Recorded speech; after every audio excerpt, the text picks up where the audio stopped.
साल की बच्चे को डेवलप करता है।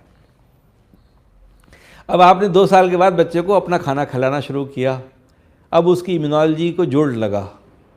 जो इम्यूनोलॉजी प्रोसेस फूड पे तैयार हुई थी, वो इम्यूनोलॉजी अब शिफ्ट कर रही है अपने आप को डिफरेंट फूड पे, जो आपने घर में खाना आप खुद बड़े होकर खा रहे थे कि भाई अब बच्चे को चावल खिलाओ, भाई बच्चे को अब ये खिलाओ, बच्चे को खाना बैठ के मेज़ पे खिलाइए।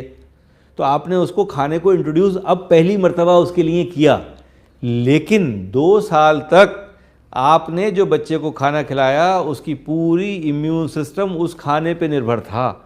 डब्बे का दूध सबसे ज़्यादा बच्चों में एलर्जीज़ करता है। मैं आपको बताता चलूँ, जिन बच्चों को एलर्जीज़ हैं, अगर आप प्रोसेस्ड मिल्क रोक दें तो एलर्जीज़ ख़त्म हो जाती हैं।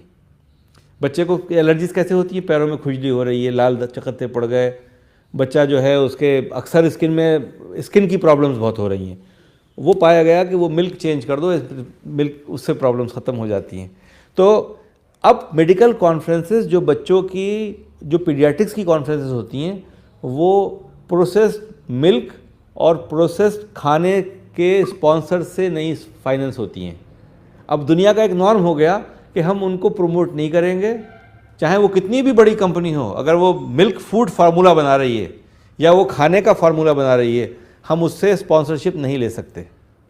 मतलब वो बैन हो गया है अब दुनिया भर में, लेकिन हम आज भी खिला रहे हैं, हम दे रहे हैं बच्चों को। तो प्रोसेस फूड जो है वो क्यों ना हम मेहनत करें और खाना पका के खिलाएं बच्चे को, खिचड़ी खिलाएं, चावल खिलाएं, वीनिंग करें उसकी, हम खीर खिलाएं, उससे वीनिंग करना चाहिए हमें। तो हमारी इम्यूनोलॉजी जो है, ये पाया गया कि इस ग्रुप में जो प्रोसेस फूड लेता है उसका फ्यूचर बहुत अच्छा नहीं होता है। वो 50 साल की उम्र में भी अगर बहुत सी प्रॉब्लम्स आएंगी तो वो उसका एक पर्टिकुलर पीरियड जो पहला 2 साल का गुजरा था वो मायने रखता है उसकी ज़िंदगी के लिए।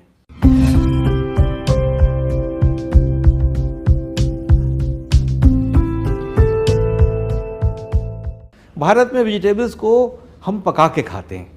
हम में और उनमें थोड़ा सा ये फ़र्क है। जब हम लोग कहते हैं वेस्टर्न कंट्रीज़ में वो वेजिटेबल्स को कच्चा खाते हैं, बॉईल करके खाते हैं। हमारे यहाँ वो रिवाज नहीं है, हम पका के खाते हैं, मसाले डाल के खाते हैं।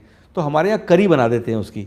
तो उसका जो मुख्य इंग्रेडिएंट है जो हमें सेहत देना चाहिए वो लूज़ कर जाता है during the process of cooking. उसमें कुछ इस किस्म के केमिकल्स होते हैं जो म्यूटेशन को रोकते हैं, लेकिन जब हम उन्हें पका, केमिकल्स उसके जो उसका पोषण की शक्ति है वो ख़त्म हो जाती है, वो खोजड़ा रह जाता है।